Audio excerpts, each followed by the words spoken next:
Pembahasan studi kasus dari jurnal ini, di mana penelitian ini itu diterapkan pada 3 toko retail, yang mana ini tuh adalah bagian dari jaringan waralaba pada toko J di Taiwan, yang mana ini adalah toko bisnis 24 jam dengan layanan lengkap seperti makanan, minuman, pembayaran tagihan, dan juga layanan pengiriman. Masalah utama yang dihadapi yaitu dengan meningkatnya biaya bahan baku dan juga utilitas itu menyebabkan penurunan keuntungan. Jadi pewaralaba itu membutuhkan metode evaluasi kinerja operasional yang objektif untuk memastikan bahwa tiap toko itu berjalan efisien. Terus di sini itu menggunakan metode EPI, di mana bertujuan untuk mengukur apakah kinerja operasional tiap toko itu memenuhi standar efisiensi, khususnya berdasarkan waktu antar kedatangan pelanggannya, dengan memberikan dasar pengambilan keputusan untuk relokasi sumber daya dan juga strategi peningkatan efisiensi. Data yang digunakan itu diperoleh dari sistem point of sales atau POS selama 1 minggu, di mana ini dari 1 November sampai dengan 7 November 2016. Datanya itu dikelompokkan berdasarkan 3 shift waktu operasional, yaitu shift pagi dari jam 8 sampai jam 4 sore, shift malam dari jam 4 sore sampai jam 12 malam, shift dini hari dari jam 12 malam sampai jam 8 pagi. Langkah-langkah penerapan OPI pada kasus ini, yang pertama kita tentukan dulu parameter awalnya. Pada kasus ini tingkat signifikansi atau alfanya itu yaitu 0,05. Kemudian nilai batas target tetanya itu sesuai dengan standar sigma. Misalnya untuk 5 untuk level 5 sigma. Kemudian batas waktu antar kedatangannya itu kita lambangkan dengan U, di mana ini dalam satuan menit. Selanjutnya kumpulkan data pelanggan. Jadi ini ada jumlah data waktu antar kedatangan, itu kita simbolkan dengan N kecil.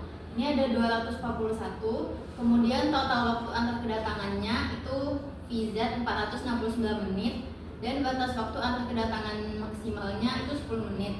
Kita masukkan rumus theta pi-nya, yaitu N-1 dikali U dibagi VZ sama dengan 4,117.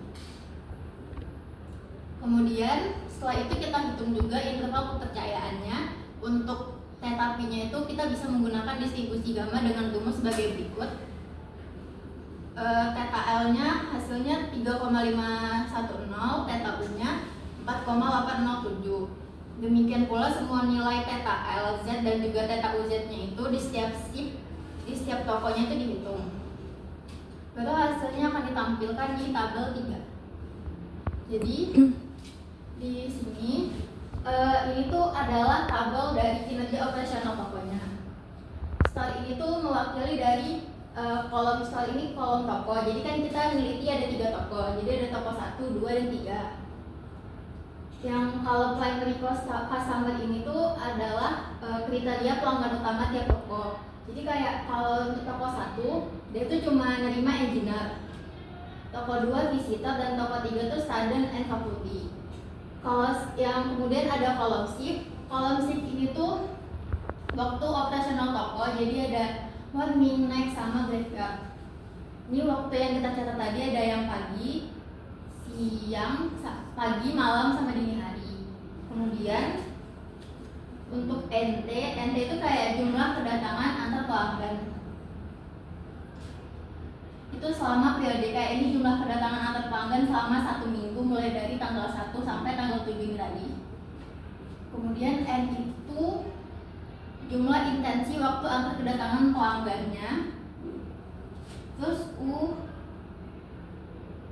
itu waktu antar kedatangan pelanggan yang diharapkan. Jadi misalnya kayak ini dalam satuan per jam. Kayak misalnya dalam waktu 1 jam kita mengharapkan pelanggan itu datangnya 6. Jadi 60 dibagi 6 itu sama dengan 10. Atau kayak misalnya pelanggan yang kita harapin itu datang dalam per jam itu 5. Nanti 60 dibagi 5 jadi 12. Kemudian VZ itu dia total waktu antar kedatangan pelanggan. Itu dalam satuan menit, dimana kita ambil contoh buat store 1 pada shift pagi itu kan VZ-nya 469 menit. Ini kayak dari estimasi waktu 8.05 sampai dengan 15.54. kayak jumlah pelanggan, jumlah waktu kedatangan mulai datangnya pelanggan itu. Kemudian theta P itu nilai optimasi nilai theta P-nya ini didapat dari rumus yang ini tadi. Baru theta 0. Theta 0-nya itu nilai target OP yang ditetapkan. Misalnya di sini kayak kita berarti kinerjanya 5 sigma, berarti nanti theta 0-nya 5, kalau 4 sigma theta 0-nya 4. Kemudian ini ada interval kepercayaannya. Kita hitungnya pakai rumus yang ini. Terus setiap variabel yang ini tuh kita tinggal substitusiin ke rumus ini. Nah, baru kolom terakhir itu performance ada poor, excellent, dan good. Gimana syaratnya?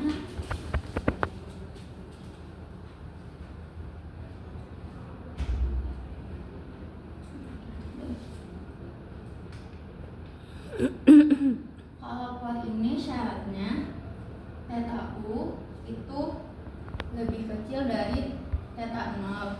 Ini berarti kurang dari target, di bawah target. Kalau excellent itu theta L kecil sama dengan theta 0, kecil sama dengan theta U. Ini dia melebihi target. Sedangkan good itu theta L lebih besar dari theta 0, di mana ini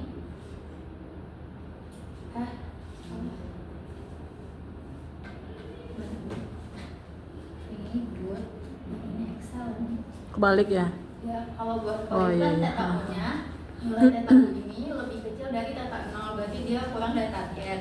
Kalau excellent itu berarti theta L itu lebih besar dari theta U-nya Theta 0. theta 0, berarti dia melebihi dari target. Sedangkan kalau good yang ini berarti theta 0-nya lebih besar dari theta L tapi lebih kecil dari theta U, berarti dia pas.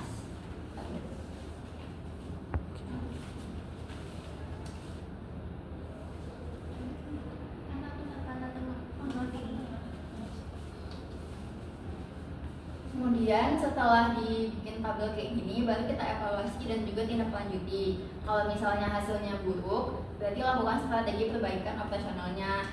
Namun kalau misalnya hasilnya sudah bagus ataupun sangat baik, berarti sistemnya itu udah efisien dan ya udah operasionalnya kita lanjutkan seperti biasa. Kelebihan dari jurnal ini sendiri, dia itu mengusulkan metode baru berupa Operating Performance Index atau OPI, yang mana ini berbasis proses Poisson dan juga distribusi eksponensial. Dia memberikan pendekatan kuantitatif yang kuat buat evaluasi kinerja operasional. Selanjutnya, kelebihan yang kedua, dia mengintegrasikan standar Six Sigma sebagai tolak ukur untuk performa yang juga relevan di dunia industri. Selanjutnya, dia tuh dapat diterapkan langsung di dunia nyata tanpa memerlukan perangkat atau teknologi yang kompleks, dan menyediakan klasifikasi kinerja kayak for, good, excellent, dan interval kepercayaan untuk mempermudah pengambilan keputusan manajerial.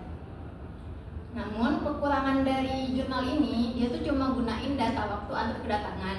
Jadi dia kayak nggak mencakup variabel lain kayak jumlah belanja ataupun kepuasan pelanggan. Terus dia bergantung pada asumsi distribusi Poisson dan eksponensial, yang mana ini tuh tidak selalu cocok buat semua konteks. Selanjutnya, ini juga belum terintegrasi dengan pendekatan perbaikan proses seperti di MAIC.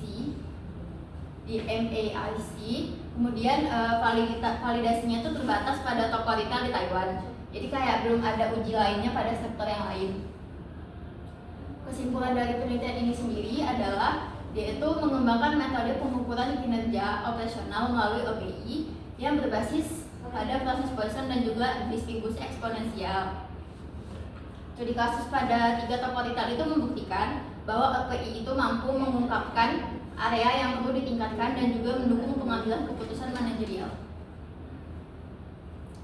Saran dari kami untuk penelitian selanjutnya itu disarankan supaya OPI-nya itu dikembangkan dengan integrasi pendekatan di MAIC dari Six Sigma sebagai panduan perbaikan terstruktur. Terus juga ditambahin variabel tambahan seperti nilai transaksi petuanggan, itu jadi pertimbangan buat ngehasilin pengukuran yang lebih komprehensif. Kemudian bisa juga menggunakan Monte Carlo untuk uji kestabilan. Terima kasih. Baiklah, itu saja penjelasan dari kelompok kami. Jika ada yang ingin ditanyakan atau ingin ditambahkan, silakan.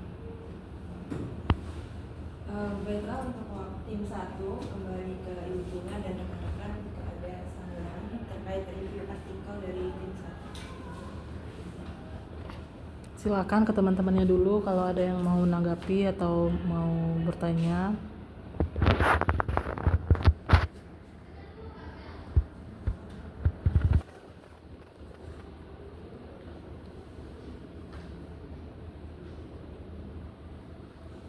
Pas. Nah, dari Ibu apresiasi berkelompok 1 yang sudah memberikan ringkasan dan juga review sekaligus ya. Contoh kasusnya juga dijelaskan dengan baik tadi. Tadi Ibu sempat mau ngasih kayak gini pas Debbie presentasi ya. Rumusnya mana gitu ya. Mau Ibu komen seperti itu, ternyata ternyata dipisah. Rizka yang menyampaikan nggak jadi. Jadinya beri aplaus buat kelompok 1, terbaik lah. Karena baru 1 yang presentasi. Jadi terbaik. Oke. Aplaus buat kelompok 1, tepuk tangan dong. Ya. Oke. Baiklah, terima kasih. Kami mengucapkan wassalamualaikum warahmatullahi wabarakatuh. Waalaikumsalam warahmatullahi wabarakatuh. Baiklah, terima kasih untuk kelompok 1. Selanjutnya untuk tim 2 akan disampaikan oleh Kak Pascal. Tim 2 sendiri ya? Iya, Bu. Yang satunya Oh, oke.